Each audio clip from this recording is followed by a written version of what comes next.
Hello everyone, welcome back to my channel Tutor Raman. I hope you are doing well, and today we are going to discuss what is political thought and what is political philosophy.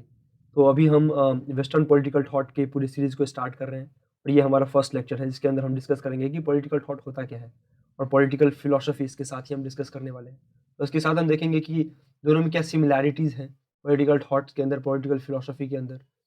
और इन दोनों topic तक पहुँचने से पहले हम बहुत और सारी टॉपिक्स को डिस्कस करने की कोशिश करेंगे, जो इससे रिलेटेड हैं और उसको समझना बहुत ज़रूरी है इस टॉपिक तक पहुँचने के लिए। तो उनको हम बारी-बारी से समझने की कोशिश करेंगे। So let's begin. तो पॉलिटिकल थॉट को समझने से पहले हमें समझना होगा कि नेचर ऑफ पॉलिटिकल थॉट क्या होता है। जब हम एंशिएंट हिस्ट्री को पढ़ते हैं तो हम पाते हैं कि जो पहले के फिलोसोफर्स थे या फिर जो सेजेस संत साधु थे या फिर जो इंटेलेक्चुअल्स थे, वो हम सभी के प्रॉब्लम्स को सॉल्व करने की कोशिश करते हैं और उसके द्वारा फिर वो कुछ सोशल थॉट्स जनरेट करते हैं। उस सोशल थॉट्स के अंदर ये इकोनॉमिक और पॉलिटिकल थॉट्स भी इंक्लूड होते हैं। ये बिगिनिंग है किसी भी थॉट का, यानी कि मतलब हम देख सकते हैं कि जो कोई भी पॉलिटिकल थॉट स्टार्ट हुआ है, वो बनने से पहले वो एक सोशल थॉट रहा होता है या फिर इकोनॉमिक थॉट रहा होता है। उसी से फिर लेटर ऑन वो इवॉल्व होकर पॉलिटिकल थॉट बनता है। तो पॉलिटिकल थॉट के नेचर को समझने से पहले हमें पॉलिटिकल के नेचर को समझना ज़रूरी है कि पॉलिटिक्स का नेचर क्या होता है। तो उसको समझना बहुत ज़रूरी है और पॉलिटिकल होता क्या है, इस बात को भी समझना बहुत ही ज़रूरी हो जाता है। तो अब हम डिस्कस करने की कोशिश करेंगे कि what is political? Political political होता क्या है? कोई भी चीज़ राजनीतिक क्या होता है? मतलब कोई भी चीज़ राजनीतिक कब हो सकता है? इसको हम देखने की कोशिश करेंगे। What is political?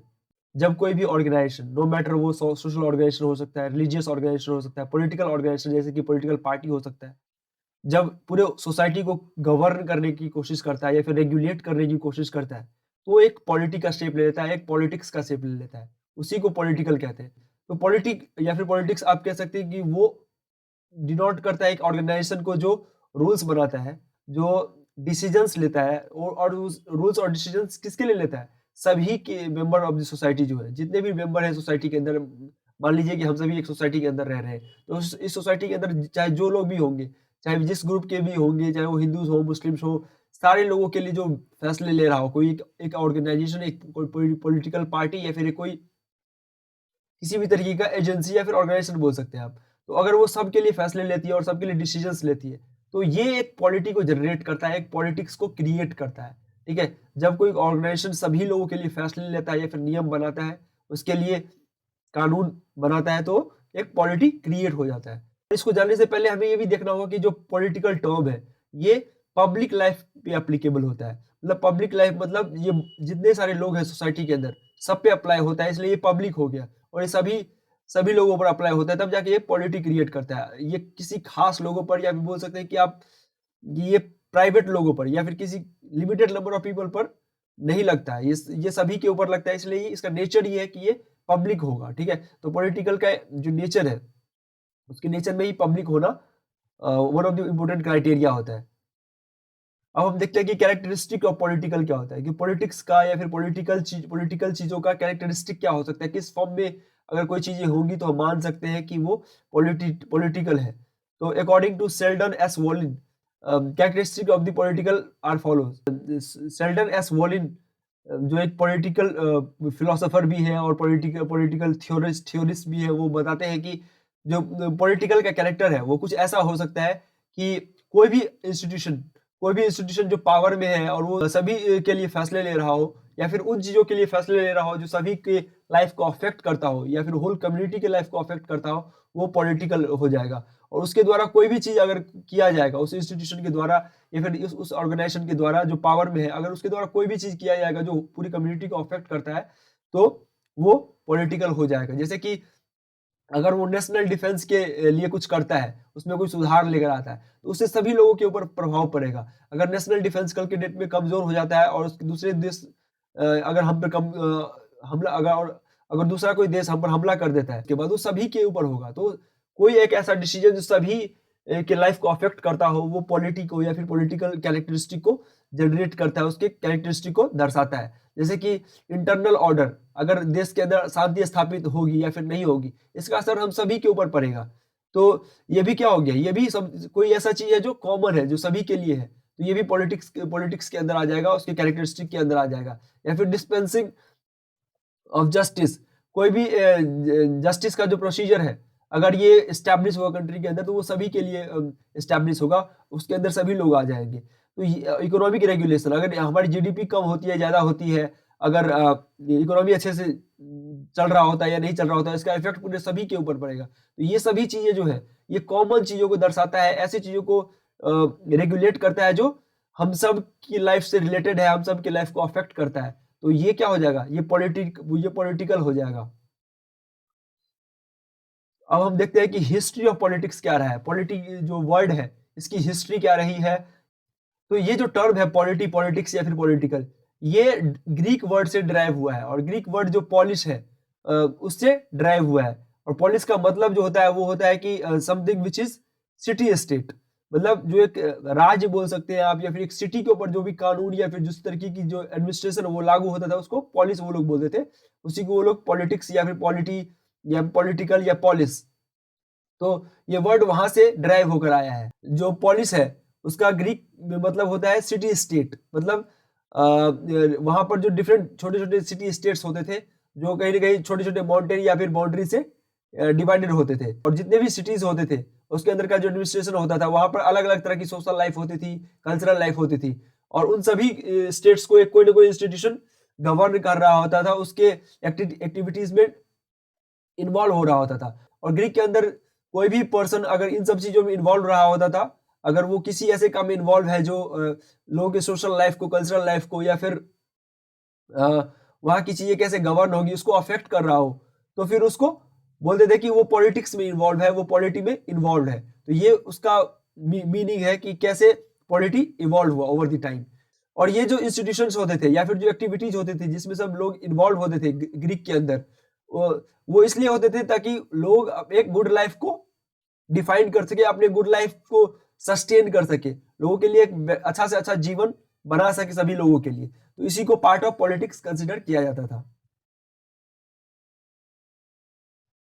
Politics in modern day, अब हम देखेंगे कि पॉलिटिक्स का मतलब मॉडर्न डे के अंदर क्या रह गया है, कि मॉडर्न डे में हम पॉलिटिक्स को किस तरीके से लेते हैं। जब हम ग्रीक सिटी स्टेट से कंपेयर करते हैं मॉडर्न डे पॉलिटिक्स को, तो हम पाते हैं कि जो ग्रीक सिटी स्टेट्स के अंदर जो पॉलिटिक्स था, उसका मतलब आज के जो पॉलिटिक्स है उससे कई गुना ज्यादा अंतर है। ठीक है, उसमें कई गुना ज्यादा अंतर है, और वो वैसा नहीं है जो आज के टाइम पे है। मतलब पहले जो जो भी काम लोग करते थे ग्रीक के अंदर, जो भी काम इन्वॉल्व करते थे जिससे लोगों का जीवन अच्छा हो, लोगों के जीवन में कुछ चेंजेस आए, उन सभी चीजों को पॉलिटिक्स कहा जाता था। लेकिन अब पॉलिटिक्स का मतलब वो नहीं रह गया। ठीक है, अब पॉलिटिक्स का मतलब इतना कॉम्प्लेक्स और इतना इतना से लाइक बोल सकते हैं कि इतना विशाल नहीं रह गया है कि उसके हर एस्पेक्ट ऑफ लाइफ को, उसके हर स्फीयर ऑफ लाइफ को वो कहीं ना कहीं इन्फ्लुएंस करे। अब पॉलिटिक्स इतना ज्यादा इन्फ्लुएंस हमारी लाइफ को नहीं करता है। प्रेजेंट डे पॉलिटिक्स जो है वो कहीं ना कहीं लिमिटेड हो गया है। आज के टाइम पर हम देखते हैं कि जो पॉलिटिक्स है वो पब्लिक और प्राइवेट लाइफ के अंदर डिवाइड हो गया है। ठीक है, आज के आज का जो टाइम है उसके अंदर हम देखते हैं कि हमारे पब्लिक लाइफ में और प्राइवेट लाइफ में एक डिफरेंस आ गया है, और जो पॉलिटिक्स है वो पब्लिक लाइफ तक ही सीमित रह गया है।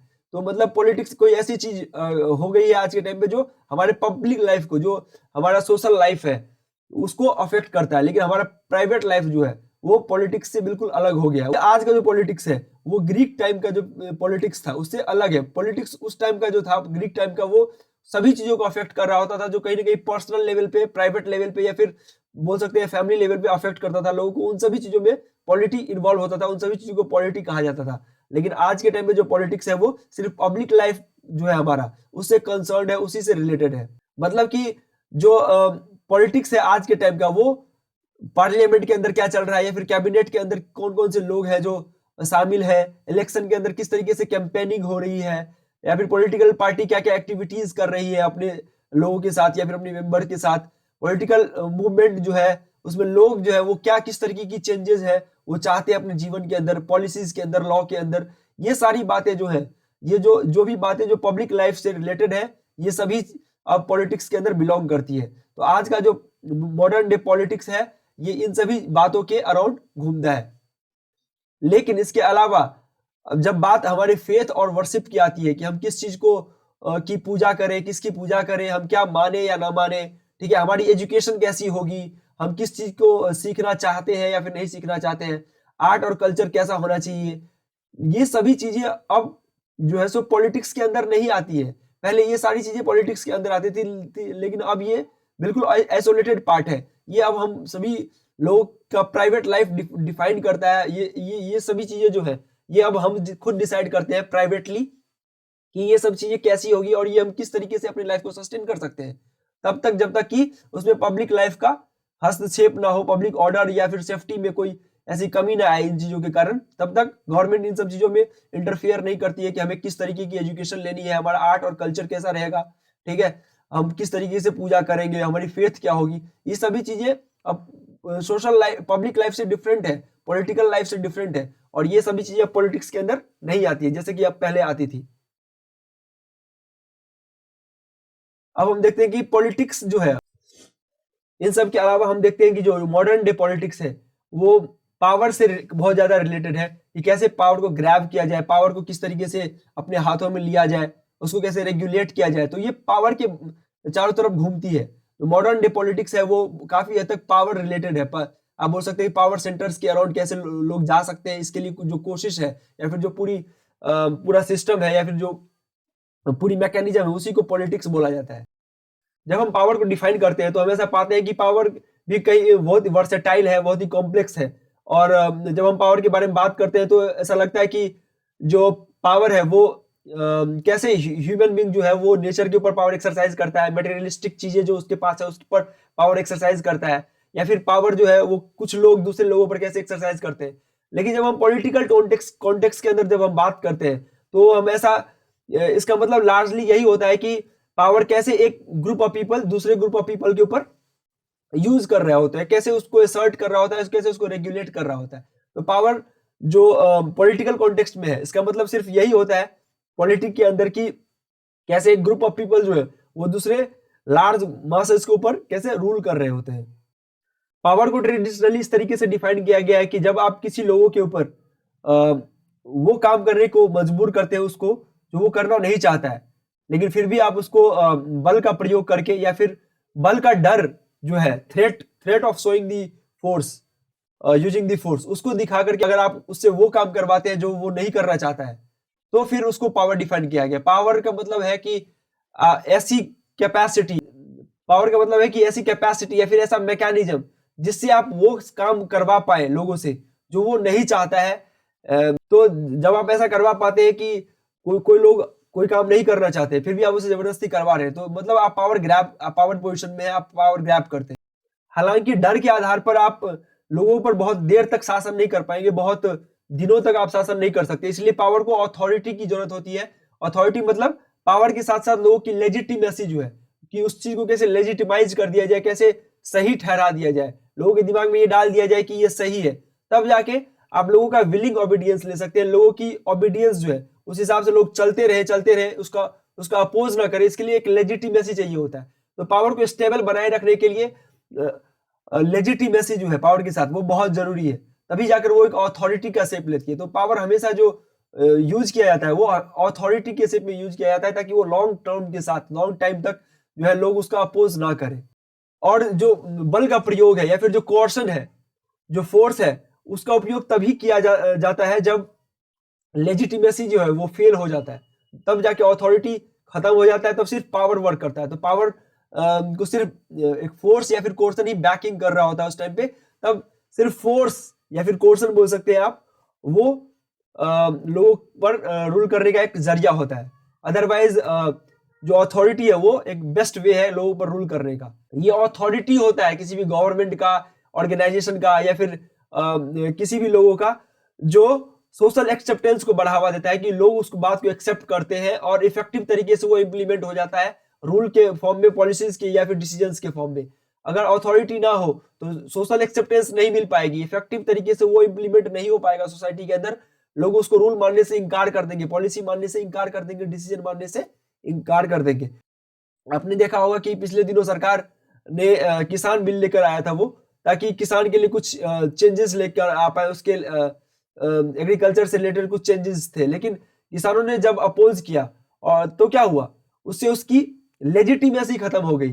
सरकार की जो लेजिटिमेसी थी वो खत्म हो गई। अब सरकार के पास सिर्फ फोर्स और पावर रह गया था, और जब सरकार के पास सिर्फ फोर्स रह गया था तो वो उसको अप्लाई नहीं कर पाया था, क्योंकि लोगों ने उसको एक्सेप्ट ही नहीं किया। सोशल एक्सेप्टेंस खत्म हो गया और इफेक्टिव तरीके से वो लोगों ने इम्प्लीमेंट नहीं होने दिया उसको। तो फिर क्या हुआ, सरकार को फिर उसको हटाना पड़ा। तो अथॉरिटी बहुत जरूरी है, और अथॉरिटी के लिए सोशल एक्सेप्टेंस जो है वो बहुत मायने रखता है। अब इसी को शॉर्ट फॉर्म में डिफाइन किया कि अथॉरिटी जो है वो पावर प्लस लेजिटिमेसी है। आप देख सकते हैं कि जो अथॉरिटी है वो पावर प्लस लेजिटिमेसी है। Power equal to ability to use force to make other obey ones command. लेकिन जो पावर का मतलब होता है, पावर का मतलब होता है कि आप फोर्स का यूज करके दूसरे को कमांड कर सकते हैं, दूसरे के ऊपर शासन कर सकते हैं। लेकिन अथॉरिटी का मतलब पावर प्लस लेजिटिमेसी। लेजिटिमेसी का मतलब क्या होता है, लेजिटिमेसी का मतलब होता है the quality of being considered lawful. मतलब कोई भी ऐसी चीज जो लॉफुल हो, जो संवैधानिक हो, जो कानूनी तौर पर सही हो, और उसको एक मोरालिटी से, नैतिक तरीके से भी उसको सही ठहराया जा सके, वो लेजिटिमाइज होता है। सोशल जस्टिस से पर वो खड़ा उतरता हो, सोशल जस्टिस करता हो, ठीक है। अगर कोई वल्नरेबल ग्रुप है उसके साथ जस्टिस करे, तब जाके उसको लेजिटिमाइज किया जा सकता है, अदरवाइज वो लेजिटिमेसी उसको नहीं मिलेगी। तो अब तीनों डेफिनेशन देख सकते हैं। अथॉरिटी क्या है, पावर प्लस लेजिटिमेसी।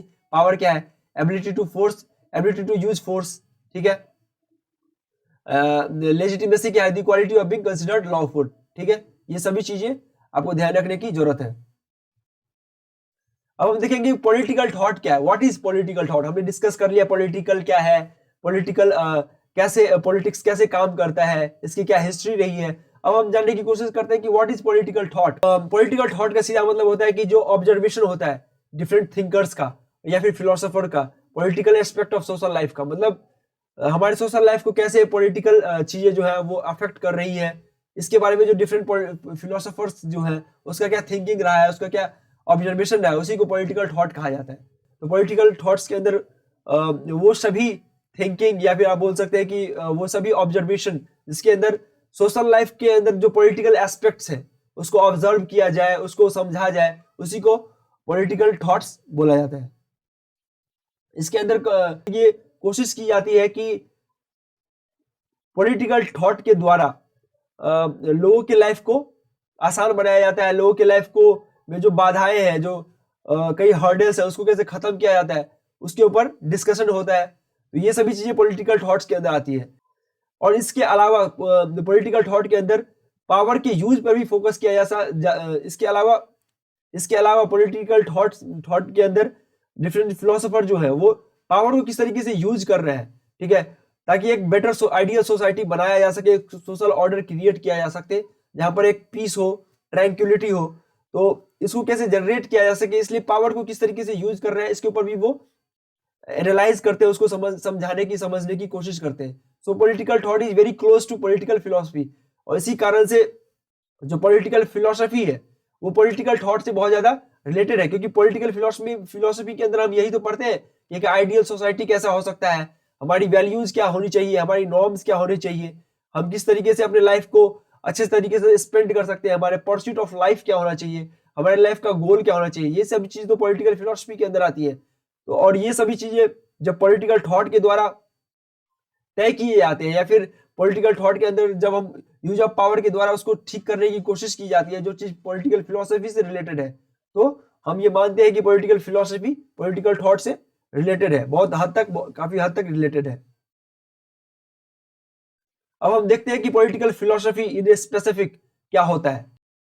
तो पॉलिटिकल फिलोसफी जो है वो एक पॉलिटिक्स का एक ब्रांच है जहां पर मोरालिटी और जो डायमेंशन ऑफ पॉलिटिक्स है उससे रिलेटेड जो बातें हैं, जो मोरालिटी कैसे पॉलिटिक्स से रिलेटेड है, पॉलिटिक्स में एक इथिक्स होना चाहिए, उस पर डिस्कशन होता है कि हम अपने इथिक्स नहीं भूलना चाहिए, पॉलिटिक्स के अंदर हर चीज इथिकल होनी चाहिए। और जैसा कि मैंने पहले बताया कि इसकी जो सेंट्रल प्रॉब्लम है फिलोसफी की, जिसके अराउंड पॉलिटिकल फिलोसफी घूमती है, वो ये है कि परस्यूट ऑफ गुड लाइफ क्या होना चाहिए, हमारे लाइफ के लिए, अच्छे जीवन के लिए हमारा गोल क्या होना चाहिए, हमें क्या करना चाहिए, उस पर डिस्कशन करते हैं। नॉर्म्स एंड वैल्यूज क्या होना चाहिए उसके रिगार्डिंग, कि हमारे नॉर्म्स एंड वैल्यूज हमें किस तरीके की फॉलो करनी चाहिए, गुड और इविल क्या है, अच्छा है और बुरा क्या है, अच्छी बातें कौन सी है, बुरी बातें कौन सी है, और वर्च्यू एंड वाइसेस, कौन कौन से गुण अच्छे गुण हैं, कौन कौन से गुण खराब गुण माने जाते हैं, मीन्स एंड एंड, किस कैसे तरीके से अपने गोल को अचीव कर सकते हैं, हमारा क्या वे ऑफ लाइफ होना चाहिए, ठीक है, राइट और रॉन्ग, गलत और सही क्या है, विजन ऑफ आइडियल सोसाइटी कैसा होना चाहिए, ठीक है, आइडियल सोसाइटी कैसा होना चाहिए, आइडियल स्टेट कैसा होना चाहिए, इसको डिस्कशन जब हम करते हैं तो ये पॉलिटिकल फिलोसफी के अंदर आता है। इसके अंदर हम इन सभी चीजों से डील कर रहे होते हैं।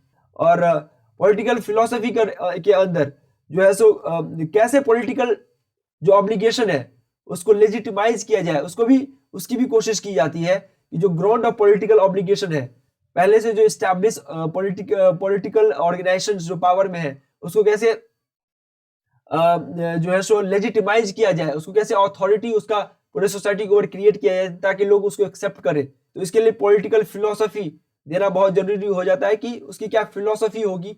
अगर अच्छी फिलोसफी से लोग इंप्रेस हो जाते हैं और जो पावर में बैठे लोग हैं उसकी बातों को मानना स्टार्ट कर देते हैं, तो क्या होगा, उसकी एक पॉलिटिकल फिलोसफी सक्सेसफुल हो जाएगी। पॉलिटिकल फिलोसफी पॉलिटिकल थॉट से रिलेटेड है जो पावर गवर्न कर रहा होता है, पावर से रिलेटेड है। मतलब कोई एक पॉलिटिकल थॉट जो आज के टाइम पे पावर में है और पावर सेंटर्स के अराउंड बिलोंग करती है, तो उसको एक पॉलिटिकल फिलोसफी चाहिए होती है ताकि अपने ग्राउंड को एस्टैब्लिश कर पाए कि भाई हमारा पॉलिटिकल ऑब्लिगेशन सही है, हम पॉलिटिकल फिलोसफी हमारा सही है कि हम जो जिसको फॉलो कर रहे हैं, जिस पॉलिटिकल पार्टी को या ऑर्गेनाइजेशन को हमने सेंटर में बिठाया है कि वो हम पे रूल करे, वो सही है, उसको सही ठहराने का काम पॉलिटिकल फिलोसफी करती है। मोरल तरीके से वो कैसे सही है उसको जस्टिफाई करती है ताकि लोग उसको मानने से इनकार न कर दे। और पॉलिटिकल फिलोसफी पॉलिटिकल और हिस्टोरिकल चीजों को उठाकर ये जस्टिफाई करने की कोशिश करती है कि ये सही है। आप हिस्ट्री में भी देख सकते हैं कि जो ग्रेट लोग थे उन्होंने ऐसा किया आपको भी, और ये लोग जो पावर में है ये भी ऐसा ही कर रहे हैं। तो इसलिए पब्लिक लाइफ में जो लोग रूल कर रहे होते हैं उसको जस्टिफाई करते हैं। और मेजॉरिटी पार्ट जो है पॉलिटिकल फिलोसफी का वो मोरालिटी से कोइंसाइड करती है, उससे मेल खाती है। और सोशल फिलोसफी जो है, जो सामाजिक स्तर पर जो दर्शन है लोगों का, किस तरीके का एक सोसाइटी होना चाहिए, उससे मिलती जुलती होती है। अब हम देखेंगे कि अब हम देखते हैं कि पॉलिटिकल फिलोसफी के ऊपर डेविड मिलर का क्या व्यू है, वो किस तरीके से पॉलिटिकल फिलोसफी को देखने की कोशिश करते हैं। तो डेविड मिलर ये डिफाइन करते हैं कि पॉलिटिकल फिलोसफी एक पॉलिटिकल रिफ्लेक्शन है, फिलोसॉफिकल रिफ्लेक्शन है, एक दार्शनिक तरीके से जो चीजों को हम सोचते हैं कि किस तरीके से हमारा कलेक्टिव लाइफ जो है, जो हमारा पब्लिक लाइफ है, वो कैसे गवर्न हो, कैसे हम एक अच्छे सोसाइटी के अंदर रहे, कैसे हमारे इकोनॉमिक लाइफ और इकोनॉमिक प्रैक्टिस जो है वो इतना अच्छा हो कि कोई भी आदमी पॉवर्टी में ना जिए। और एक पैटर्न ऑफ फैमिली किस तरीके का होना चाहिए, फैमिली के अंदर कौन कौन सी नॉर्म्स होनी चाहिए, बड़े लोगों की क्या वैल्यूज होनी चाहिए। तो उन सभी चीजों को के बारे में जो ऑब्जर्वेशन है, यही पॉलिटिकल फिलोसफी है जो हमारे पब्लिक लाइफ को शेप करता है, हमारे फैमिली लाइफ को शेप करता है।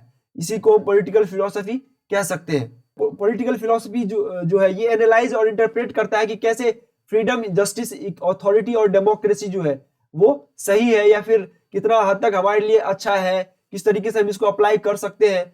और एक क्रिटिकली तरीके से जो present day modern day political institution है, और एक क्रिटिकली तरीके से जो मॉडर्न डे इंस्टीट्यूशन जो है, ऑर्गेनाइजेशन या पार्टी बोल सकते हैं, जो रूल कर रही होती है, उसको उसका एग्जिस्ट होना सही है या गलत है, उसको डिफाइन करने की कोशिश करती है। कोई भी ऐसी ऑब्जर्वेशन जो ये डिफाइन करती है कि हमारी कलेक्टिव लाइफ किस तरीके की होगी, हमारी इंस्टीट्यूशन कैसे होने चाहिए, हमारे सोशल प्रैक्टिसेस कैसी होनी चाहिए, हमारी फैमिली लाइफ कैसी होनी चाहिए। और इसके अलावा जो फ्रीडम, इक्वालिटी और अथॉरिटी जैसी जो विचार हैं, जो कॉन्सेप्ट है, उसको कैसे हमारी सोसाइटी के ऊपर ये अप्लाई होना चाहिए और किस तरीके से अप्लाई होगा, उसको बताने की कोशिश करते हैं। तो यही क्या होता है, पॉलिटिकल फिलोसफी होता है। तो हमने देखा कि पॉलिटिकल फिलोसफी काफी हद तक पॉलिटिकल थॉट से रिलेटेड है। So that's it for today. I hope you understand this whole lecture about the political philosophy, political thought, and the various other concepts like what is political, history of politics, and all those topics which I had covered in this lecture. So I hope you understand this whole series. And if you did, please like, share, and subscribe. Thank you for watching the video.